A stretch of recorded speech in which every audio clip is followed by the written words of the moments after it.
Welcome to Arcana Drive. Gamers unite separately in your own homes.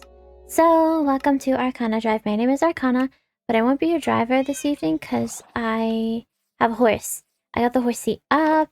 Oh my gosh, we went, as you can probably tell from the fact we're here, we went around this way. Like, originally I was thinking like, we'll go like up through here and round up here. I don't know what happened, but we ended up coming like up around this way, and there was a lot of jumping and maneuvering. I think, yeah, it was this bit we got up on. I destroyed a block, so if there's a random grass top in here, it's there. But yeah, we got home and we did stuff. So, I have two, can I get through there? I can. I have 2 obsidians, so... I gotta make... Oh, that's actually pretty good. 1 there, and 1 here. So if I find 1 more, which at this point I could probably just, like, make some and mine it, right? But I don't know... I'm not very good at knowing how to make it. Like, 1, 2, 3. I can't be bothered to sort all this out right now. I'm just gonna put all this away. I don't know how it works when you, make,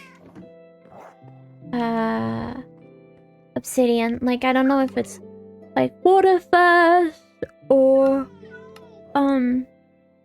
oops, I did that the totally wrong way. I might be stupid. I wasn't paying attention. Yeah, I don't know if it's, water or lava fast, or what. So that makes us 2 buckets. Oh, so, but I guess we'll find out, because we only need 1. There is lava there, but it's kind of cool. I wonder, is there lava anywhere else? I guess it's pretty hard to find it without going into a cave, which is why we went caving ages ago, remember? But,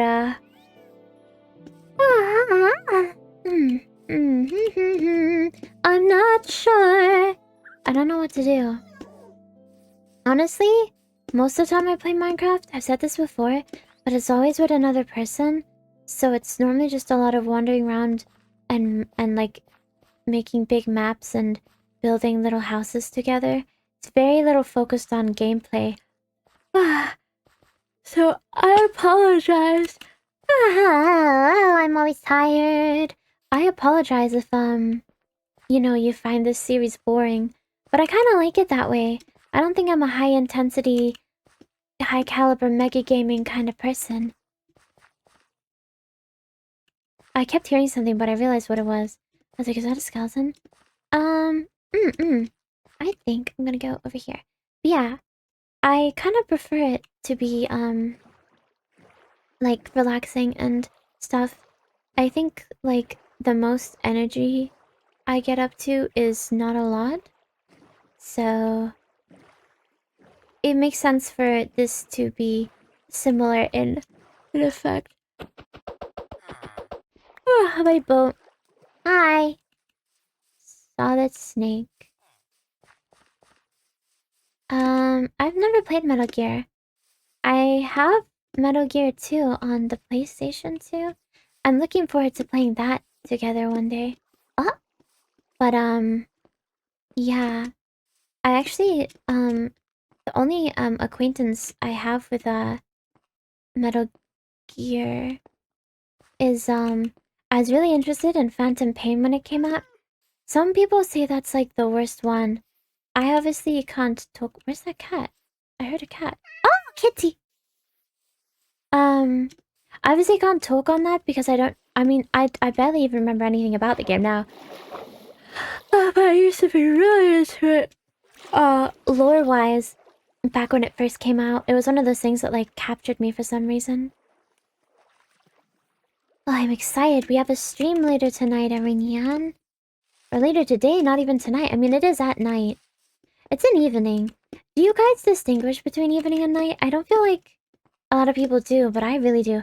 I'm really anal about things like that, like, you know, when's morning and noon and afternoon and evening and night and stuff. And I'm the same with seasons. I'm very anal about classifications of seasons. I think it's just easier if everyone's on the exact same page with that kind of thing. Because some people, like, will say, like, ah, I'd like to hang out early afternoon. And then they say, like, let's hang out at 3. And I'm like, what? That's, like, late, if not mid-afternoon. You know?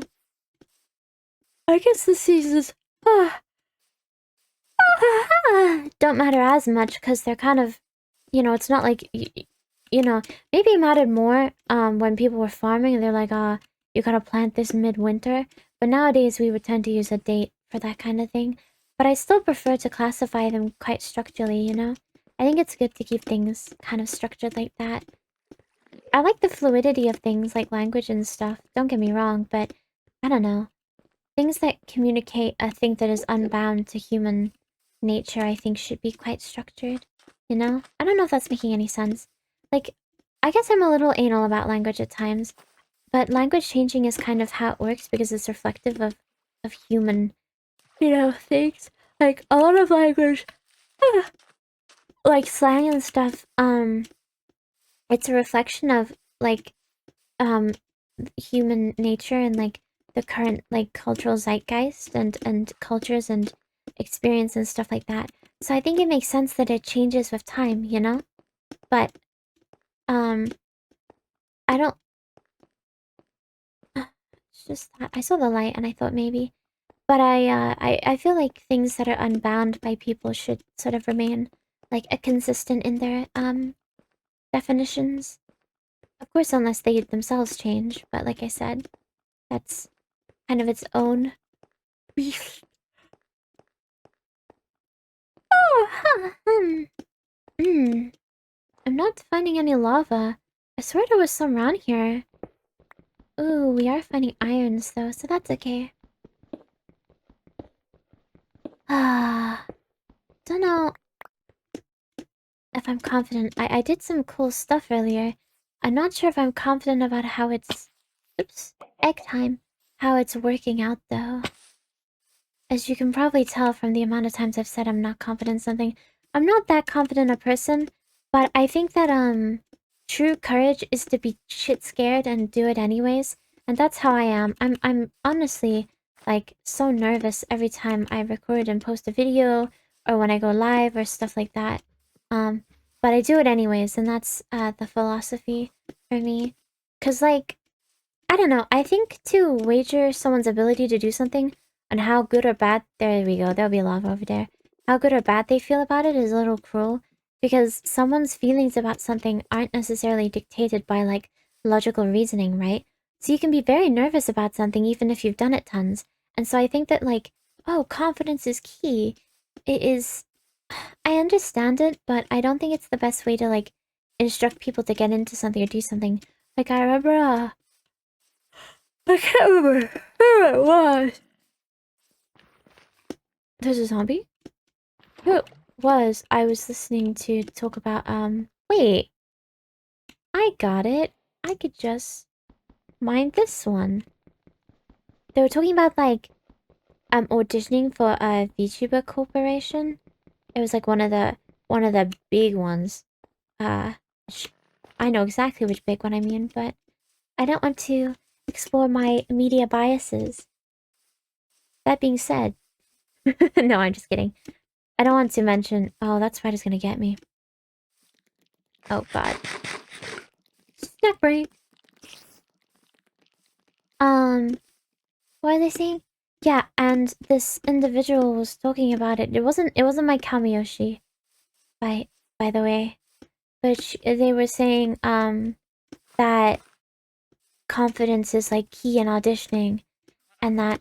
And, like, I get that kind of thing a lot. Like, you know, you see it with, like, all sorts of things, like job interviews and stuff. But I think that it's kind of a cruel metric. Someone's confidence in something doesn't necessarily, mean that they have the ability to do it, right? I've seen a lot of overconfident young men tell me that they can do something and then watch them fail quite horribly at it, right? Whereas I've watched, like, nervous people explain like, I don't know how this is gonna go, but we'll survive, and be like epic at something. So I think that the metric of confidence scaling to ability isn't necessarily true. I do agree that there's a level of confidence that someone has to be once they're short. Oh, crap, man. What was I saying? Yeah, there's a measure of confidence that will come with, you know, someone's ability to do something. Like, you know, I'm a bit less shit scared about streaming now. Like, for example, the first time I live streamed, I called a friend and I was like, help me, how do I live stream? What do I do? Help me, what do I do? Whereas now I just press buttons and it's cool. Not that it's hard to press buttons, but, you know, there's a slight confidence boost that comes from the ability to do it. But I think I'm always gonna forever be a little nervous about it, right? You know, there's mistakes you can make even if you're a seasoned pro. So I think that, one's confidence isn't exactly, like, a proportional measure of one's ability. It's a relative indicator, but only relative, you know? I don't know what has gotten into me, but yeah. Why was I even talking about confidence? I don't know. I'm always nervous about streaming and stuff. Yesterday's sports stream, it didn't do numbers, which is I kind of expect from a 2008 game. So I'm kind of hoping Terraria will do a little better. I know I said I'm not about the numbers game, but it would be ouch. It would be a deterrent if I kept doing stuff that got me nowhere, right? So like I care a little. I guess part of why I cared is it was a pretty quiet stream, but I don't mind for that one because I actually only streamed Spore yesterday because I deleted my file and so I had to restart. So if you haven't seen yesterday's stream, it was fun. We had some interesting times. I ended up doing the same thing regarding getting a pet that I did last time. If you know, you know. But what was I saying? Yeah, but it's nothing. We didn't do anything new. We finished the tribal stage again. So I'm excited to go to civilization. I can't remember what happens after that. There's a space stage, right? But how do you get to it? That Enderman is kind of creepy. So if you're interested in Spore, I would just recommend, like, maybe clicking through the last stream, but, like, ultimately, like, I think you'd be better off. Well, not better off. Yeah, I'd say click through it and look for some moments. You want to get caught up with our creature and our creature lore, I guess. But it might be worth, not necessarily watching the whole thing, because it's gonna feel a bit of your waste of time if you know, what happens from the first stream. So, yeah. But we'll be continuing that at some point. I don't think I'll necessarily do it next week. I'm a little spored out, if you will, from having to replay it. Oops. But, I think a few people, like, thinking about what a normal person would do, I think most people would probably, like, either, try and recreate the creature and play in secret, or would, what's it called? Like, or probably just not stream the game again if they deleted the file, but I guess I'm stupid like that. Okay, we're gonna end this episode off by lighting that son of a bitch. I'm so excited! But not really, because I'm scared of the nether. We're going to the nether. Which, I got a lot of flints and steels. Oh, let's go to bed first. Betty buys. Na na na na na na na na nakatamari damasi. Cool. I'm energetic, which means I'm probably gonna crash in a bit. I'm not fucking setting my house on fire. Wee! Ow! Wee! Ta-da! Da-da-da-da-da-da! We can go to the nether now! I don't think we'll do that for a very long time. Oh! I wonder if we can send him to the nether. Good song. Right, well, I'm gonna love you and leave you. I'll see you later for stream. I will see you later for stream. You'll probably see me in this video off the stream, because I don't think I got enough time to upload it before. But we'll see. Have a good time. Don't die. Bye!